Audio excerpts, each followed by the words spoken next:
Iraqi Prime Minister Nouri al-Maliki's decision to send his forces after Shiite militiamen in Basra and elsewhere last month appears to be paying off in terms of political reconciliation. And as correspondent David McDougall reports, that is no easy thing. Iraqi politicians, a colourful and disparate bunch. No simple divide between left and right here. Each represents his or her own clan, faction, ethnic group or religious order. The wide variation in ideologies, one reason why the Iraqi political process is often sluggish, not to mention combative. At the beginning, the atmosphere was tense inside Parliament.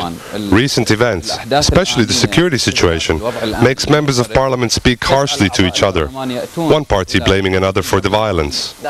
There's been a pregnant pause here lately, with the main bloc of Sunni lawmakers boycotting Parliament for the past 9 months.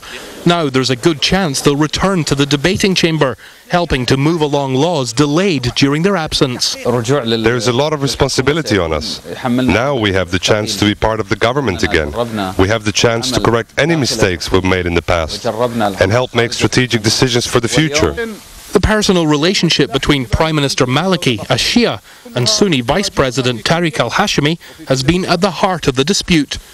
Hashimi claims Maliki is biased against Sunnis, and that's the reason the Vice President's MPs staged their walkout from government last year. This week, the stars seem to be aligning to bring Hashimi's Sunni National Accord Front into play once again.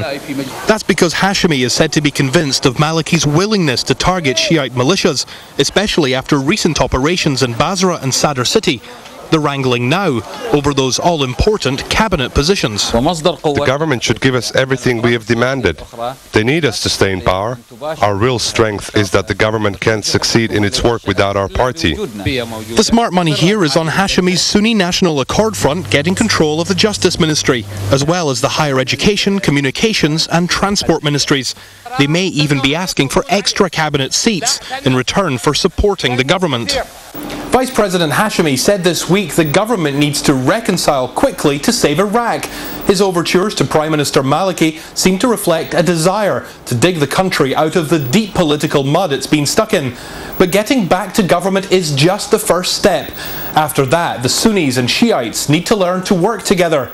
And that's a lesson the whole of Iraq is still struggling to learn. In Baghdad, David McDougall, Fox News.